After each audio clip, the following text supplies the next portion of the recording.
Right. So today we're going to be talking about Ethereum. So ETHUSDT. This is definitely a first doing a technical analysis on a possible swing trade on Ethereum. Right. So if you're new to this channel, I believe you're definitely going to be finding the content I'm sharing with you today super useful. So make sure you hit that subscribe button, turn on the notification, and drop us a like. Now, with that said and done, we're going to get straight into it, right? We're not even going to mess around. We're going to get straight into the situation with ETH, right? Now, what I've noticed when it comes to Ethereum is that on the surface, it looks really easy to trade. It looks really easy to trade. Let me just show you what I mean. So right now we're on a day chart right now, okay? And just going off the technicals, so say for example, if I was to put a level here, and I was to put a level here,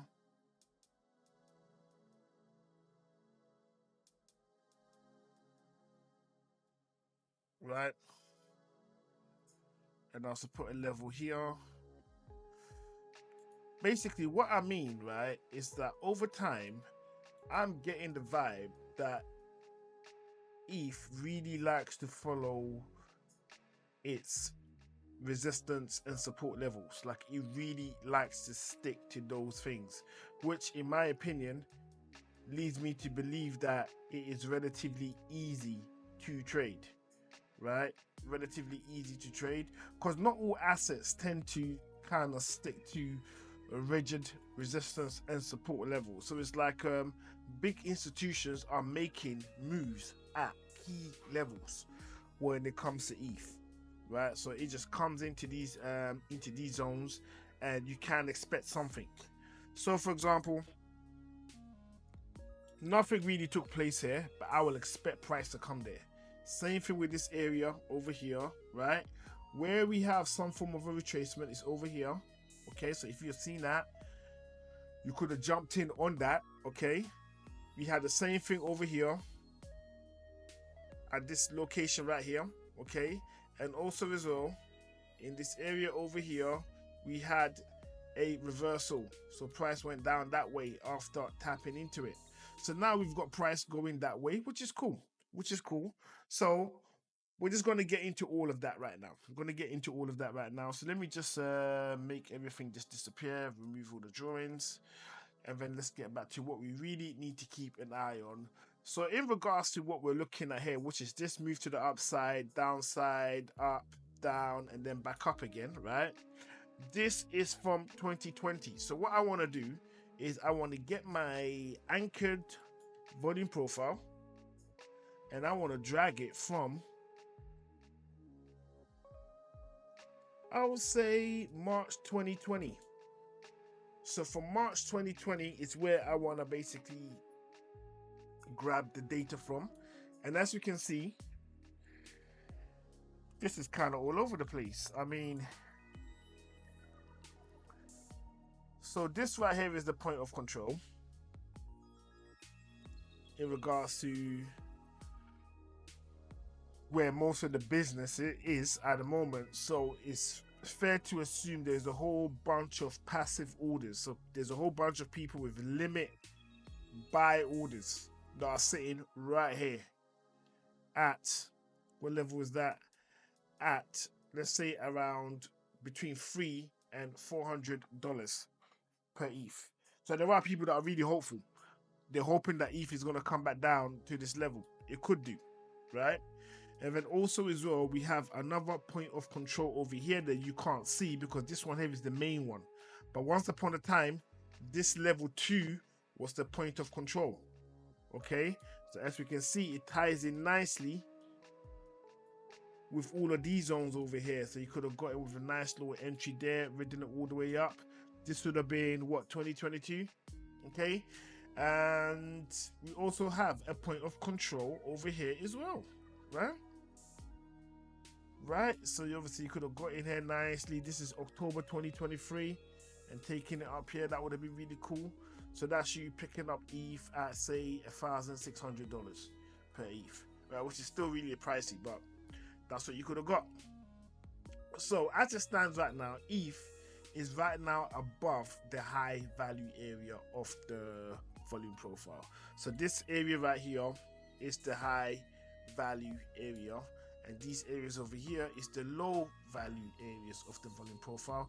And as you can see, ETH is above that right now. So ETH could push up some more, only to collapse back down again, and we kind of need to watch how this whole thing is behaving. So let me drag this back a bit, and then let's see what is actually taking place in this area right here. Let's just have a quick look. Let's just zoom in a little bit. Let's just zoom in. Okay.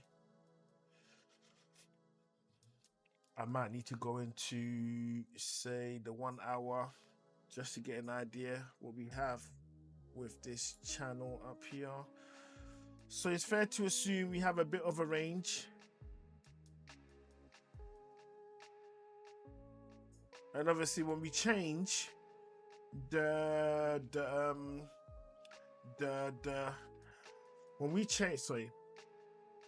when we change the time frame, point of control moves, right? So this whole data over here, it has now changed.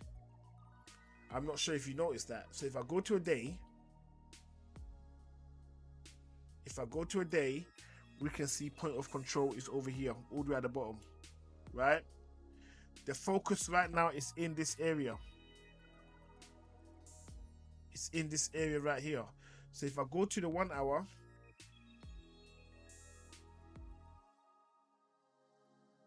you see, it's completely changed, right? But it's deriving data from all the way back from where I took it from. So I'm gonna have to go back into the day again, and then I'm gonna have to rejig this. Let me just get rid of this for now, because other than that, it's gonna mess with the whole plan. It's not helpful at all when done in that way. So if you didn't know, it's really important that you want to keep your profile as on point as possible to reduce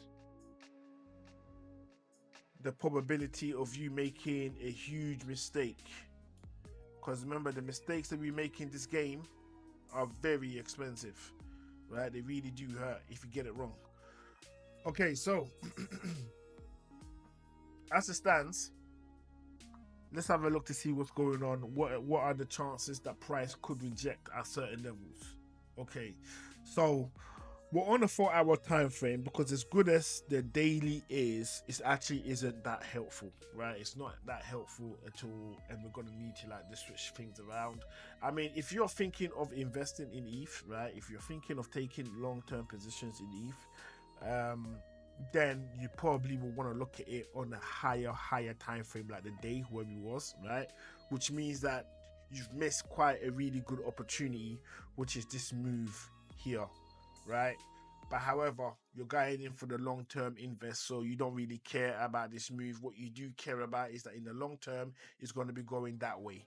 So but what we're talking about here is if you want to take a move within, say, you want to move in ETH and you want to, say, hold it at most, say, the end of next week, right? End of next week. So this is the kind of like plays we're looking for.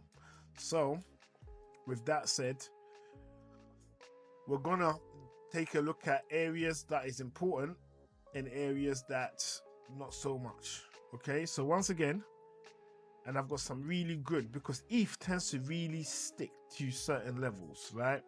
I have a feeling that this is a favorite amongst traders, and I'm actually expecting this video to do really well, just based on the fact of what I'm seeing right now. I believe that a lot of people are very interested in trading ETH, right? So if you look at this low value node area, right, this is the low value node, you can see price went through it, tapped into it, blasted off, right?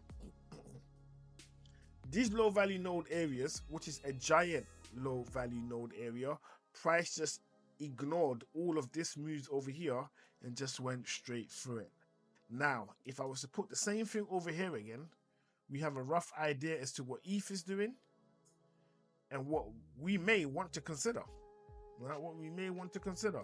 So I'm going to say, I'm going to mark out the low value node area as this area right here. Okay, and we can see that ETH is now moving away from it. So it's bouncing over here, it's shooting up. So as it stands right now, if I'm looking for a move, say for a couple days, right, looking off what is happening in this area here right now, I would be looking for a buy, right? Why? Because you've had price blast through the low value node area, it's come back in to tap into it again, right? I'm expecting that he's going to push up some more, so I would enter in right here with a buy.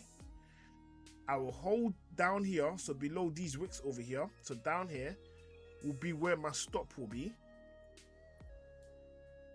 and where my TP is going to be, where I will put my TP,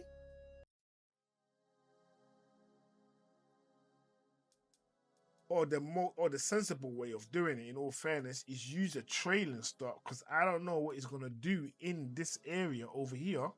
I don't know what it's going to do there.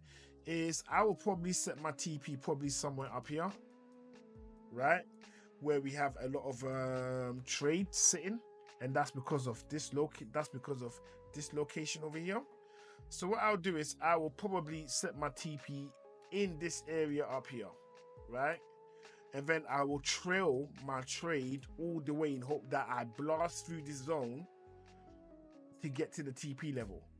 If there is a rejection, I would have been securing all my trades up to that level, right? So hopefully I shouldn't lose too much.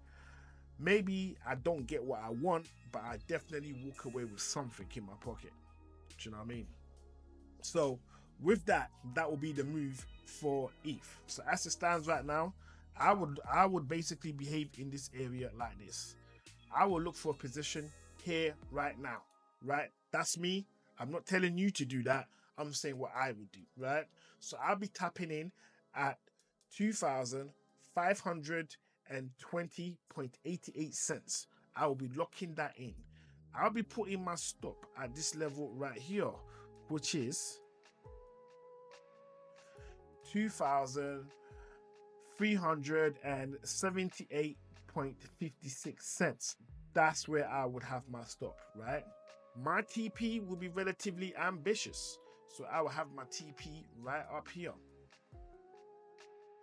and that would be 3,345.69 cents. That is where I would have my TP, and from this level, so from this level up to this level, I'll be trailing my stop. That's how I'll do it, right? So with all of that said and done, right, if you have stayed with me up until now and watched this video up until now, you definitely owe me a subscribe, right? Because I have poured out my analysis over to you, right? And at the bare minimum, you know what you just heard is from the heart, right? You know what you just heard is from the heart, and you know it makes sense, especially when you run along and you go and reproduce everything I've just said for yourself and you try on other asset classes. You know that I have been nothing but 100% honest with you. So with that, you definitely owe me a subscribe. You need to hit that notification icon, and you need to drop me a like. And you need to prepare yourself for tomorrow's video. These are the things you need to do, right? So if all of that's said and done, my awesome people from all around the world, I will see you all on the next one.